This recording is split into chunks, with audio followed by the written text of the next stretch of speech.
Hello guys, welcome to my channel The Education Star. In this video we will learn about noun and its type. So let's get started.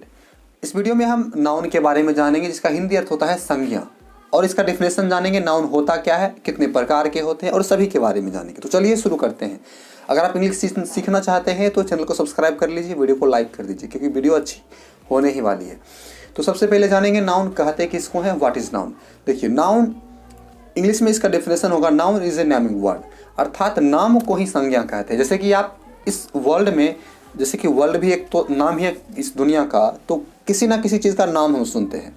किसी जानवर का नाम हो, स्थान का नाम हो, व्यक्ति का, जैसे कि मेरा नाम, आपका नाम, मेरे चैनल का नाम, किसी स्थान का नाम, किसी देश का नाम, किसी राज्य का नाम, किसी जानवर का नाम हो गया, जगह का नाम, कलर्स का नाम, कपड़े का नाम इत्यादि। मतलब जो भी नाम है वो सारा नाउन हो गया।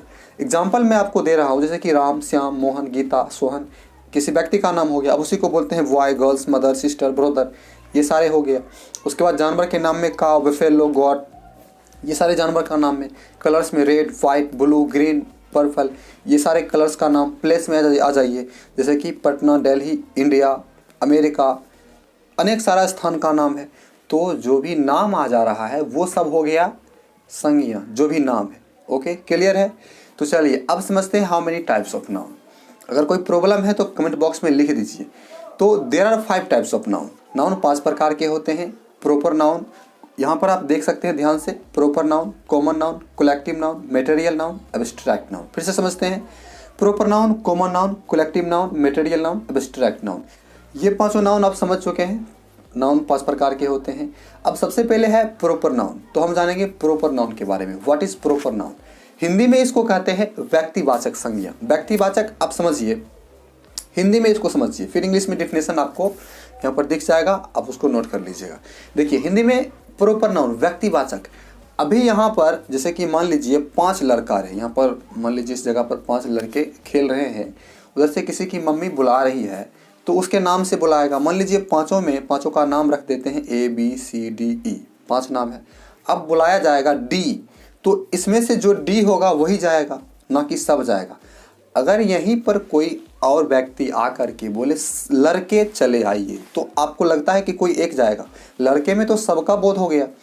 तो जिससे किसी खास व्यक्ति, वस्तु, स्थान इत्यादि के नाम का बोध हो उसको बोलते हैं प्रॉपर नाउन। खास मतलब समझिए, जैसे कि आप YouTube पर सर्च कीजिएगा द एजुकेशन स्टार, तो स्पेशली ये वाला हमारा चैनल आ जाएगा, ना कि किसी और का।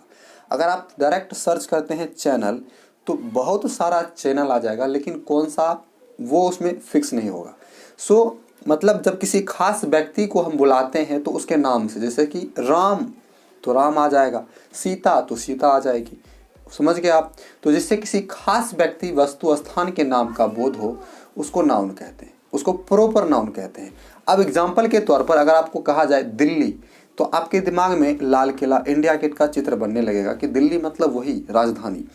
आपको कहा जाए आगरा, तो ताजमहल का चित्र बनने लगेगा आगरा। तो आप समझ रहे हैं ना, किसी खास व्यक्ति, वस्तु या स्थान के नाम का जिसमें बोध हो उसको प्रॉपर नाउन कहते हैं। ओके, क्लियर है। चलिए इंग्लिश में इसका डेफिनेशन समझ लेते हैं। A proper noun is the name of a particular person, place, animal और थिंग। मतलब जिससे किसी खास व्यक्ति, वस्तु या स्थान के नाम का बोध हो उसी को प्रॉपर नाउन कहते हैं। प्रॉपर नाउन आपने समझ चुके हैं। चलिए अब समझते हैं कॉमन नाउन।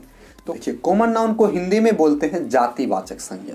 नाम से पता चल रहा है जाति, इसमें कोई खास व्यक्ति, वस्तु या स्थान नहीं आने वाला है, इसमें उसके जाति का बोध होगा। एग्जाम्पल के तौर पर अभी यहाँ पर बुलाया जाए कि राम आ जाइए, तो कोई राम नाम का लड़का जो होगा वही आएगा। राधा आ जाइए, तो राधा नाम तो वही आएगी। कोई लड़की होगी, गर्ल होगी, वही ना आएगी। अगर यहाँ पर डायरेक्ट कहा जाए लड़के आ जाइए, तो जो भी लड़के सुनेंगे इस बात को वो सारे चले आएंगे। लड़कियाँ खड़ी हो जाओ, क्लास में होता है ना, लड़कियाँ खड़ी हो जाओ, तो जितनी भी गर्ल्स होगी वही सब ना खड़ी होगी। तो इससे क्या पता चल रहा है, जिससे किसी खास व्यक्ति, वस्तु, स्थान का बोध ना होकर उसके पूरी जाति का बोध हो। जैसे कि अगर लड़का बोला जाए तो जितना भी लड़का होगा सबका बोध हो जाएगा। उसी में राधा बोला जाए तो सिर्फ लड़की में कोई एक ही राधा होगी, 2 या 3 होगी, तो किसी एक का ही बोध होगा, खास का बोध होगा। आप समझ रहे हैं। जैसे कि मान लीजिए आप कुत्ता पालते होंगे तो उसका नाम रखते होंगे ना, टॉमी या कुछ भी, तो अगर टॉमी बुलाओगे तो आपका अपना कुत्ता आएगा। अगर उसी में आप डॉग बोलोगे तो डॉग में सारा कुत्ता ना आ जाता है। समझ रहे हो ना आप। जैसे कि अभी मान लीजिए आता है कैपिटल। कैपिटल मतलब राजधानी। अगर कैपिटल बोला जाए तो कैपिटल में कहाँ का कैपिटल? इंडिया का कैपिटल, बिहार का कैपिटल, दिल्ली का कैपिटल या यूपी का कैपिटल, मतलब कोई भी स्टेट का कैपिटल हो सकता है। स्टेट बोला जाए, आपको बोले कि स्टेट का नाम बताइए, तो आप किस स्टेट का नाम बताओगे? कोई भी स्टेट का नाम, क्योंकि आपको स्पेशली किसी का नाम, अगर बिहार का नाम बताने के लिए बोला जाए तो बिहार हो गया कौन सा नाउन? प्रॉपर नाउन, क्योंकि स्पेशल बिहार का नाम लिया जा रहा है। कॉमन में उसके जाति का, तो किसी खास व्यक्ति का नाम नहीं लेकर उसकी पूरी जाति का बोध हो तो उसको कहते हैं कॉमन नाउन। अब इंग्लिश में इसका डेफिनेशन समझते हैं। A common noun is a name given in common to every person, thing और द सेम क्लास और kind, that is called common noun. मतलब जातिवाचक संज्ञा वह संज्ञा जिससे किसी खास व्यक्ति, वस्तु, स्थान के नाम का बोध ना होकर उसकी पूरी जाति का बोध हो। एग्जाम्पल के तौर पर राम श्याम नहीं होकर सीधे लड़के, राधा गीता सीता नहीं होकर सीधे लड़कियां, गर्ल्स। समझ रहे हैं? तो इससे क्या हुआ? उसकी पूरी जाति का बोध हो रहा है। तो हमने कॉमन नाउन समझ लिए हैं। अब समझेंगे कोलेक्टिव नाउन। कोलेक्टिव नाउन को बोलते हैं समूहवाचक संज्ञा। नाम से ही पता चलता है समूह, जिससे किसी भीड़ भाड़ समूह का बोध हो, उसी को कोलेक्टिव नाउन कहते हैं। जैसे कि आप समझिए क्लास। अब क्लास बोला जाए तो आपको पता है क्लास में 1 या 2 स्टूडेंट होंगे, उससे अधिक ही। क्लास मतलब बहुत सारा स्टूडेंट, तो भीड़ का बोध हो गया। मेला बोला जाए, या जैसे अंगूर का गुच्छा होता है, उसमें बहुत सारे अंगूर होते हैं, तो जहाँ पर भीड़ का बोध हो उसी को कलेक्टिव नाउन बोलते हैं। A collective noun denotes the name of a number of persons और things taken together and spoken of as one whole, जिस नाउन से एक ही तरह के झुंड के व्यक्ति, वस्तु के नाम का बोध। जैसे कि आर्मी। अब आर्मी आपको बोला जाए तो आर्मी की जितनी झुंड होगी सबका बोध हो रहा है। या आपको बोला जाए क्राउड। क्राउड मतलब भीड़, लोगों की भीड़। तो इसमें क्या हो रहा है? पूरे भीड़ का बोध हो रहा है। तो जिस नाउन से पूरे भीड़ का बोध, जैसे फैमिली बोला जाए तो फैमिली में फैमिली मेंबर सभी आ जाएंगे, तो पूरे भीड़ का बोध हो रहा है, तो वो हो गया कोलेक्टिव नाउन। अब नेक्स्ट हमारा है मटेरियल नाउन, जिसका मतलब होता है द्रव्यवाचक संज्ञा। मतलब जिस नाउन से किसी द्रव्य पदार्थ का बोध होता है, जिसे मापा या तौला जा सकता है परंतु गिना नहीं जा सकता, इसी को द्रव्यवाचक संज्ञा कहते हैं। जैसे कि आप समझ लीजिए वाटर, मिल्क। तो अब वाटर को हम गिन सकते हैं या तौल सकते हैं, सिर्फ इसको गिन नहीं सकते हैं, तो ये हो गया मटेरियल नाउन, द्रव्यवाचक संज्ञा। जैसे कि घी बोला जाए, मक्खन बोला जाए, बहुत सारा है, आप यहाँ पर लिस्ट है, आप देख सकते हैं।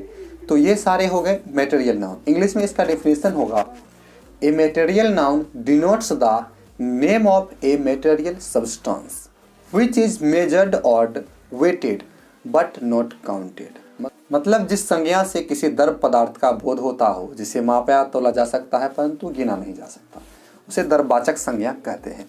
अब लास्ट हमारा है एब्स्ट्रैक्ट नाउन, भाववाचक संज्ञा। नाम से पता चलता है भाववाचक, जिस नाउन को देखा या छुआ नहीं जा सकता परंतु अनुभव किया जा सकता है, उसे एब्स्ट्रैक्ट नाउन कहते हैं। अब जैसे कि आपको बोला गया है भाववाचक संज्ञा, मतलब जिससे भाव का बोध हो। अभी आप हंस रहे हैं तो हंसने को आप छू सकते हैं। आप दुख में हैं तो बताइए, इसे छू सकते हैं कितना दुख है आपके पास, तो सिर्फ अनुभव किया जा सके। दर्द, दुख, कष्ट, ये सारे चीज़ों को हम अनुभव करते हैं, बल्कि देख या छू नहीं सकते। तो ये हो गया abstract noun. An abstract noun name of something that we can only think of और फील बट नॉट टच। मतलब जिसे हम महसूस कर सकते हैं परंतु छू या देख नहीं सकते, इसी को एब्स्ट्रैक्ट नाउन कहते हैं। अच्छाई, बुराई, महानता, कठोरता, दर्द, कष्ट इत्यादि, ये सारे लिस्ट है, आप देख सकते हैं।